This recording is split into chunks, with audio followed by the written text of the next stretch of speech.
अरे आग लगे, ये भी कोई जिंदगी है? सुबह से चिल्लम चिल्ली पुकार सुन के मैं तो तंग आ गई हूँ।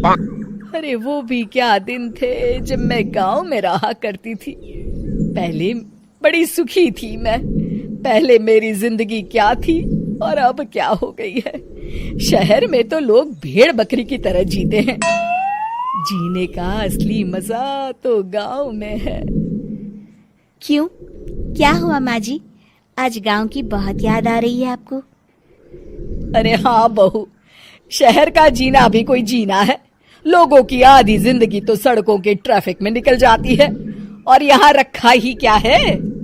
एक बात कहूँ, दिल्ली शहर अब पहले जैसा नहीं रहा। क्या माँ, जब देखो गांव के गुणगान गाती रहती हो। ठीक है, इस बार ना बच्चों के कॉलेज की छुट्टियों में हम सब गांव चलेंगे, ठीक है? हाँ, ये ठीक है। फिर कुछ दिनों के बाद सारा परिवार अपने गांव चला जाता है। अरे वाह, कितनी ताजी और साफ हवा है, कितनी शांति है यहाँ। चल बहू, अब बढ़िया सा खाना बना दे, मजे से आंगन में बैठ के खाएंगे। सुशीला गांव का माहौल देख बड़ी खुश होती है। 2 दिन के बाद गांव की कुछ औरतें सुशीला के घर आती हैं। बड़े दिनों के बाद गांव आई है सुशीला। हमें तो लगा कि तू शहर जाके गांव को भूल गई। और बतिया, तेरी बहू कैसी है? जरा मिलवा दो उससे। अरे मेरी बहू तो लाखों में एक है। बड़ी किस्मत वाली हूँ मैं जो मुझे जानकी जैसी बहू मिली है। हमेशा मेरी सेवा में लगी रहती है और आज तक कभी पलटकर जवाब नहीं दिया उसने। सुशीला की बातें सुनकर सभी औरतें हंसने लगती है।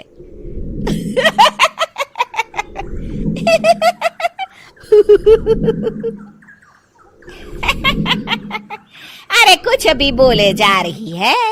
तबीयत तो ठीक है? तेरी बहू चांद से आई है क्या? क्यों बहनों, दुनिया की कोई भी बहू अच्छी होती है क्या? सब औरतें ममता की हाँ में हाँ मिलाती हैं। अरे मैं तो कहती हूँ दुनिया की हर बहू सास का खून चूसने वाली डायन होती है, डायन।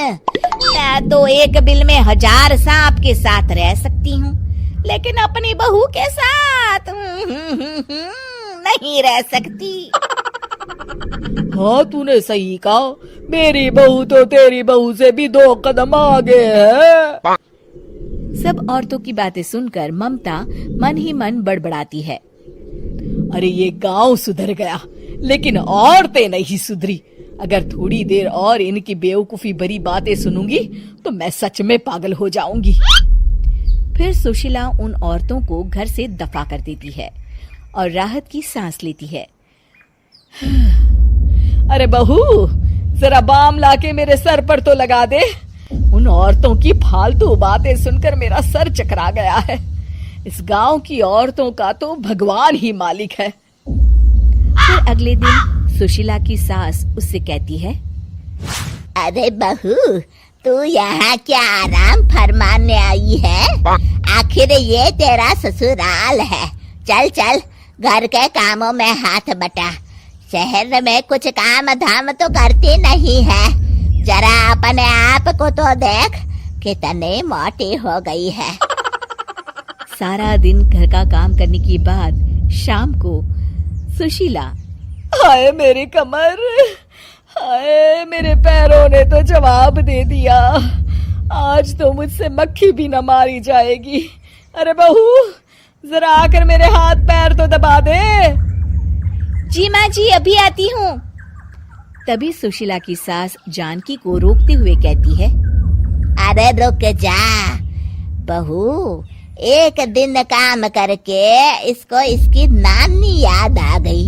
हम लोग तो रोज इतना काम करते हैं, कोई जरूरत नहीं इसके हाथ पैर दबाने की। सुबह तक सब ठीक हो जाएगा। सुशीला अपनी सास की बातें सुनकर हैरान रह जाती है। इस तरह धीरे धीरे गांव आने के बाद सुशीला की परेशानी शुरू हो जाती है। फिर एक दिन अरे आज तो मैं कपिल शर्मा देखूंगी क्योंकि आज संडे है। सुशीला जैसे ही टीवी ऑन करती है तभी बिजली कट जाती है। अरे सत्यानाश, इस बिजली को भी अभी जाना था। इतने दिनों से मैं टीवी सीरियल देख नहीं पाई। हमारा देश इतनी तरक्की कर रहा है, अरे पता नहीं ये गांव कब सुधरेगा। अरे अब तो 2 दिनों के लिए बिजली को भूल जा, ये तो यहाँ रोज की बात है। अब इस अंधेरे में रहने की आदत डाल ले। हाँ। हे भगवान, अब क्या होगा? ऊपर से इन मच्छरों ने जीना हराम कर रखा है। दूसरी तरफ घर के काम कर करके और बिना किसी सुविधा के सुशीला तंग आ जाती है और उसे शहरी जीवन याद आने लगता है। क्यों माँ, मजा आ रहा है ना? अरे आपने ऐसी सूरत क्यों बना रखी है? मुस्कुराइए, अब हम गांव में हैं। मोहन के साथ जानकी भी अपनी सास की खिंचाई करती है। हाँ हाँ माँ जी, आप ही तो यहाँ की बड़ी तारीफ कर रही थी। फिर अभी तो कुछ ही दिन बीते हैं, वैसे भी अब तो आप यहीं रहने वाली हैं ना? अरे नहीं नहीं बहू, मैं एक दिन और यहाँ रुकी तो मर जाऊंगी। मुझे शहर ले चलो। क्या दिन थे, कितनी सुखी थी मैं वहाँ।